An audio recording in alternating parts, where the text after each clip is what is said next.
Hello friends and dear students, cloud computing lecture series के third lecture में आप सभी का स्वागत है। आज इस लेक्चर में हम क्लाउड कंप्यूटिंग की कैरेक्टरिस्टिक्स के बारे में डिस्कस करेंगे। Essential characteristics of cloud computing.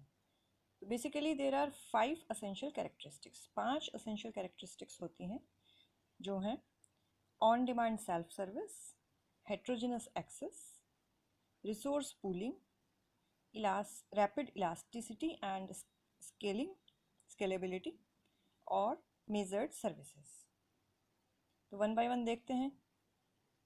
सबसे पहले number 1, on demand self service. The cloud computing services does not require any human administrators. User themselves are able to provision, monitor and manage computing resources as needed. तो basically on demand self service में cloud computing services के लिए किसी administrator को like system administrator, network administrator, किसी इस तरीके के टेक्निकल पर्सन की रिक्वायरमेंट नहीं होती। यूज़र्स खुद ही मैनेज करते हैं कंप्यूटिंग रिसोर्सेज को, मॉनिटर करते हैं और यूज़ करते हैं एज़ पर देयर रिक्वायरमेंट्स। तो ऑन डिमांड जैसे कि इसके वर्ड से ही पता चल रहा है, जितनी डिमांड होती है, जितनी ज़रूरत होती है, उतना सर्विस को यूज़ किया जाता है और उसी के बेसिस पे चार्जेस लेती हैं जो क्लाउड कंप्यूटिंग सर्विस प्रोवाइडर्स होते हैं, वो उसी के बेसिस पे चार्ज करते हैं, जिसे पे पर यूज़ मॉडल कहा जाता है। Organizations can use a web self-service portal as an interface to access their cloud accounts, to see their cloud services, their usage, and also to provision and deprovision services as they need to. तो जो organisations होती हैं वो basically एक web based portal use करती हैं किसके लिए? क्लाउड का एक्सेस अपने क्लाइंट्स को या एम्प्लॉयज़ को प्रोवाइड कराने के लिए। कोई एक वेब बेस्ड सर्विस पोर्टल होता है to see their cloud services, their usages, और उसका यूजेज मॉनिटर करने के लिए, और प्रोविज़न और डी प्रोविज़न, यानी सर्विस कब आपको स्टार्ट करनी है और कब उसको एंड करना है, कब उसकी रिक्वायरमेंट ख़त्म हो गई है किसी सर्विस की या किसी रिसोर्स की ज़रूरत। तो ये सब होता है ऑन डिमांड सेल्फ सर्विस में। इसके बाद नेक्स्ट आता है हेट्रोजेनस एक्सेस। हेट्रोजेनस एक्सेस में क्या होता है? The computing services are generally provided over standard network and heterogeneous devices. तो जो भी कंप्यूटिंग सर्विसेज होती हैं वो जनरली स्टैंडर्ड नेटवर्क जैसे कि इंटरनेट के ऊपर प्रोवाइड की जाती हैं, एंड हेट्रोजेनस डिवाइसेस यानी डिफरेंट टाइप की डिवाइसेस से उनको एक्सेस किया जाता है। वो कोई प्लेटफॉर्म डिपेंडेंसी उसमें नहीं होती। जैसे कि आप अपने टैबलेट से यूज़ कर सकते हैं, मोबाइल से यूज़ कर सकते हैं, लैपटॉप से यूज़ कर सकते हैं, पीसी से यूज़ कर सकते हैं, किसी भी नेटवर्क में किसी भी लोकेशन पे कहीं से भी उसको यूज़ कर सकते हैं। तो इसे कहते हैं हेट्रोजेनस एक्सेस। हाँ, क्लाउड कंप्यूटिंग सर्विस प्रोवाइडर्स के एंड पर भी different type of hardware resources और प्लेटफॉर्म्स होते हैं जिसके यूज़र को नॉलेज भी नहीं होती and they are using them. Network bandwidth and latency are very important aspects of cloud computing. Network bandwidth और latency cloud computing के बहुत important aspects होते हैं, and broad network access because they relate to the quality of service on the network. इसे हम broad network access भी कहते हैं क्योंकि उसके ऊपर quality of service डिपेंड करती है नेटवर्क के। This is particularly important for serving time sensitive manufacturing applications। फिर जितनी ज़्यादा नेटवर्क बैंडविड्थ होगी, जितनी ज़्यादा जो है हाई क्वालिटी ऑफ सर्विस आपको मिलेगी, एंड उस सब के लिए बहुत ये इम्पॉर्टेंट पॉइंट है जो कि सर्विंग टाइम का, कि कितना टाइम लगता है सर्व करने में एक रिक्वेस्ट को मैन्युफैक्चरिंग सेंसिटिव मैन्युफैक्चरिंग एप्लीकेशंस के लिए। In the case of a private clouds, it could be a local area network. तो बेसिकली क्लाउड कंप्यूटिंग में इंटरनेट का यूज़ होता है, लेकिन एक प्राइवेट क्लाउड के केस में वो लैन पर भी आप प्राइवेट क्लाउड क्रिएट कर सकते हैं। तो विद इन लैन भी प्राइवेट क्लाउड क्रिएट किया जा सकता है और यूज़ किया जा सकता है। नेक्स्ट है resource pooling. The providers computing resources are pooled to serve multiple consumers using a multi tenant model. Service provider होता है क्लाउड कंप्यूटिंग का, उसके जो कंप्यूटिंग रिसोर्सेज होते हैं वो पूलिंग फॉर्म में वर्क करते हैं. जैसे कि एक रिसोर्स को at a time multiple consumers, बहुत सारे क्लाइंट्स यूज़ कर रहे होते हैं. जैसे कि फॉर एग्जांपल एक सर्वर है तो उस सर्वर से मल्टीपल कनेक्शंस हो सकते हैं क्लाइंट्स के. एंड डिफरेंट क्लाइंट्स को की अपनी अलग लिमिट होती है जो क्लाइंट्स की रिक्वायरमेंट के अकॉर्डिंग क्लाइंट सेट करते हैं. लिमिट किसके लिए? रिसोर्स को यूज़ करने के लिए, लाइक उसको कितनी रैम यूज़ करनी है. अब अगर वो वर्चुअल मशीन इंस्टेंस बना रहा है और जो वर्चुअल मशीन किसी एक सर्वर पे रन कर रही है, एंड उसको कितनी डिस्क कैपेसिटी चाहिए, कितना उसका स्टोरेज है, तो ये सब शेयरिंग मोड में, पूलिंग मोड में वर्क वो पीछे कार्य करता है क्लाउड कंप्यूटिंग सर्विस प्रोवाइडर्स के सर्वर्स में. इसको हम मल्टी टेनेंट मॉडल भी कहते हैं. Different physical and virtual resources dynamically assigned and reassigned according to consumer demand. तो consumers की डिमांड के अकॉर्डिंग डिफरेंट टाइप के फिजिकल रिसोर्सेज या फिर वर्चुअल रिसोर्सेज, जैसे कि वर्चुअल मशीन, वो डायनेमिकली असाइन होते हैं और रीअसाइन होते हैं. फॉर एग्जांपल एक वर्चुअल मशीन है, for example Linux operating system की वर्चुअल मशीन है जिसको एक क्लाइंट यूज़ कर रहा है, राइट. तो उसने यूज़ किया उसे एंड देन उस असाइन हो गई, and then after some time जब उसका वर्क कंप्लीट हो गया तो उसने उसे स्टॉप कर दिया. देन वो स्टॉप मोड में है, उसके बाद जब दोबारा यूज़ करेगा देन वो फिर से रीअसाइन हो जाएगी.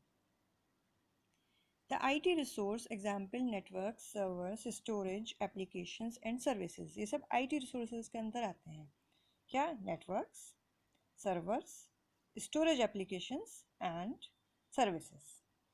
The IT resources present are shared across multiple applications and occupant in an uncommitted manner. तो ये जो जितने भी IT के रिसोर्सेज होते हैं वो मल्टीपल एप्लीकेशंस के बीच शेयर होते हैं. बहुत सारी एप्लीकेशंस, सॉफ्टवेयर जो रन कर रहे होते हैं उसके बीच शेयर होते हैं. And occupant in an uncommitted manner, और अनकमिटेड मैनर में असाइंड होते हैं, ऑक्युपाइड होते हैं. Multiple clients are provided service from a same physical resource. बहुत सारे क्लाइंट्स को, मल्टीपल क्लाइंट्स को सेम फिजिकल रिसोर्स से सर्विस प्रोवाइड की जाती है. तो इसे कहते हैं रिसोर्स पूलिंग.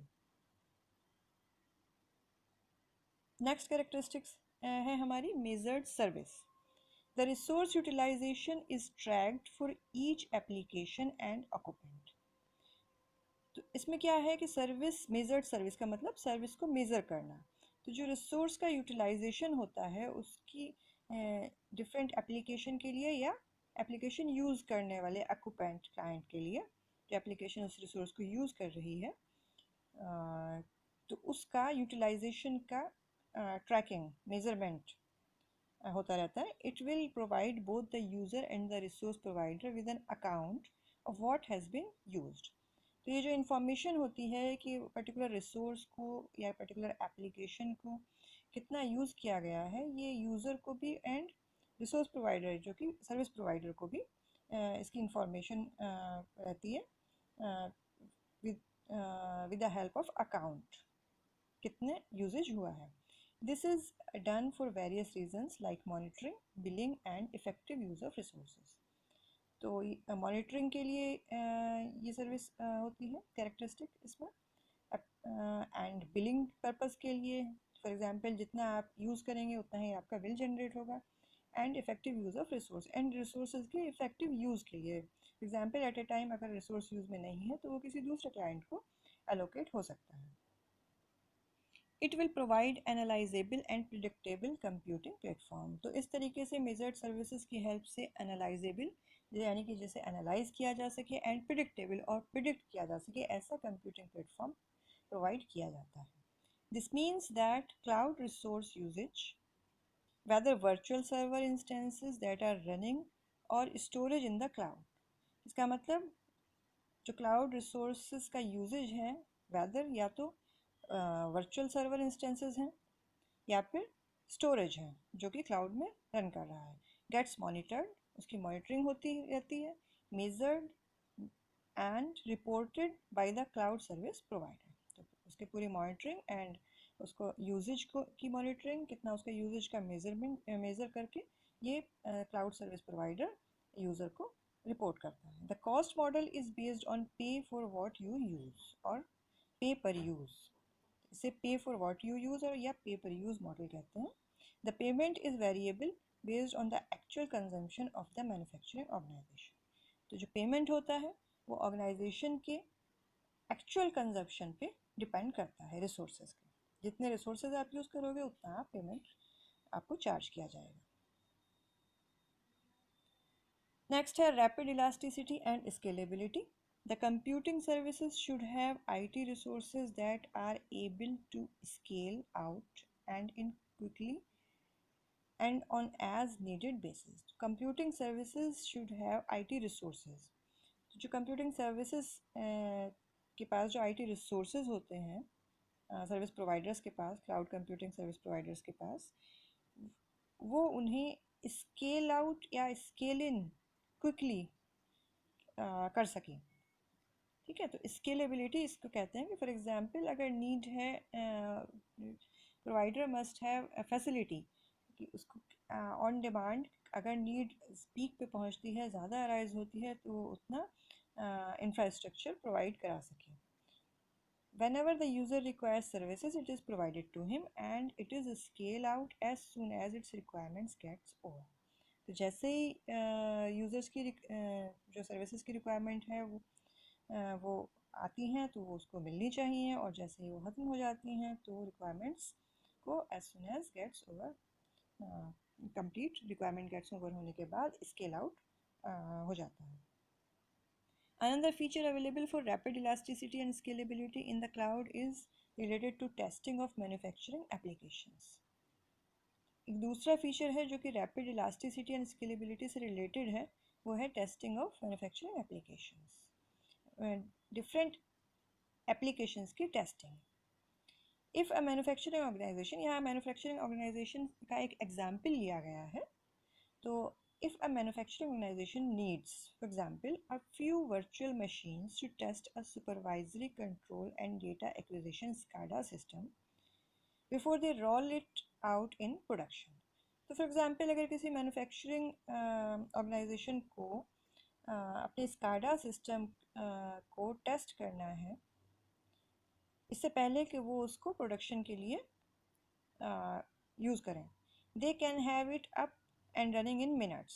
तो मिनट्स में, within a minutes SCADA system को अप एंड रन किया जा सकता है using cloud computing instead of physically ordering and waiting for hardware to be shipped. इससे पहले कि फिजिकली स्काडा सिस्टम्स को ऑर्डर किया जा सके एंड वो हार्डवेयर उसका आए एंड देन पूरा उसके सेटिंग हो एंड देन उसके बाद उसको यूज़ करें। उसको टेस्टिंग पर्पस के लिए क्लाउड कंप्यूटिंग प्लेटफॉर्म्स पे यूज़ किया जा सकता है विदाउट एनी हार्डवेयर रिक्वायरमेंट। तो ये हैं रेफरेंसेस जो मैंने रेफरेंसेस लिए हैं जहाँ से आप डिटेल में स्टडी कर सकते हैं। तो आज हमने स्टडी किया अबाउट